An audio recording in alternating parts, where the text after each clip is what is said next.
গোটেই ৰাজ্য কঁপাই যোৱা লাভ জেহাদৰ ভয়ংকৰ ঘটনা।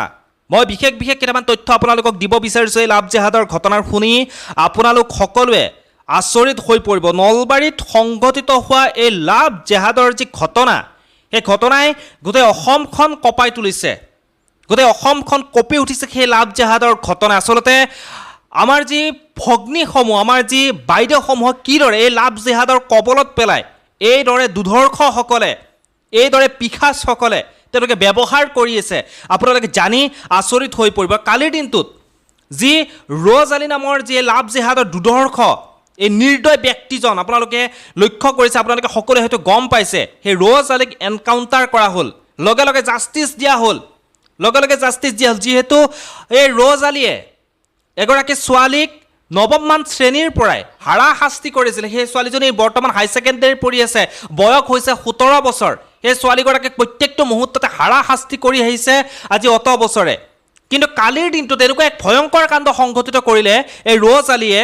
এই ৰ'জ আলীৰ পাপৰ সংখ্যা শেষ হৈ গ'ল আৰু শেষত আৰক্ষীয়ে এনকাউণ্টাৰ কৰিবলৈ বাধ্য হৈ পৰিলে এইজন ৰ'জ আলীক। নলবাৰীৰ গংগাপুৰত মাধুৰ্য বৰ্মন, সেই ছোৱালীগৰাকীৰ সম্পৰ্কীয় ককায়েক, সেই ককায়েকৰ লগত তেওঁ কিতাপ কিনিবলৈ ওলাই গৈছিল। যিহেতু প্ৰত্যেকটো সময়তে এই ৰ'জ আলীয়ে ছোৱালীজনীৰ ঘৰত গৈ ভাবুকি প্ৰদান কৰিছিল, ছোৱালীগৰাকীৰ পিতৃ মাতৃৰ আগত ছোৱালীজনীক এই ৰ'জ আলীৰ হাতত গতাই দিবৰ বাবে বাৰে বাৰে কৈছিল, ছোৱালীজনীক বাৰে বাৰে প্ৰেমৰ প্ৰস্তাৱ দিছিল, ছোৱালীজনীয়ে প্ৰত্যাখ্যান কৰিছিল প্ৰেমৰ প্ৰস্তাৱ।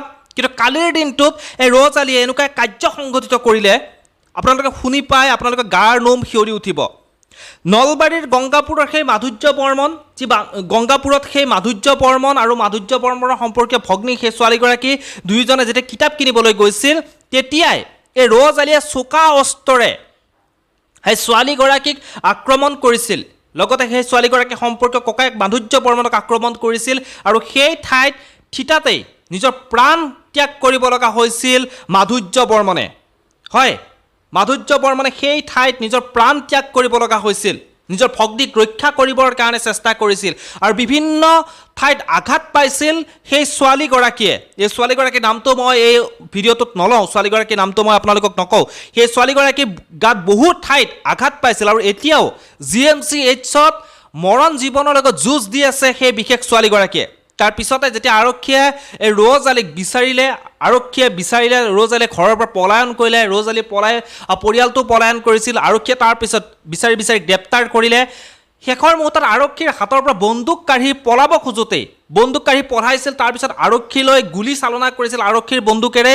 তাৰপিছত আৰক্ষীয়ে যেতিয়া প্ৰত্যুত্তৰ দিছিল আৰু সেই আৰক্ষীৰ গুলীত বুকু চেদেলি ভেদেলি হৈ পৰিছিল সেই ৰ'জ আলীৰ। লগে লগে জাষ্টিছ পাইছে সেই ছোৱালীগৰাকীয়ে, যিজন ছোৱালীগৰাকীক ককায়েক নিশেষ কৰি দিলে সেই ককায়েকক এই ৰ'জ আলীয়ে। গতিকে এই ৰ'জ আলীৰ যি ঘটনা, এই ৰ'জ আলীয়ে যিধৰণে লাভ জেহাদৰ কবলত পাই এইদৰে শেষ কৰি দিব বিচাৰিছিল সেই ছোৱালীগৰাকীৰ ভৱিষ্যত, সেই ছোৱালীগৰাকীৰ ভৱিষ্যত শেষ কৰি দিব খোজা এই ৰ'জ আলীক এইদৰে আৰক্ষীয়ে কিন্তু এনকাউণ্টাৰ কৰি নিমিষতে জীৱনটো শেষ কৰি দিলে। বাকী এই বিষয়ত আপোনালোকে কি ভাবে, আপোনালোকৰ মতামতখিনি জনাবলৈ নাপাহৰিব। ধন্যবাদ।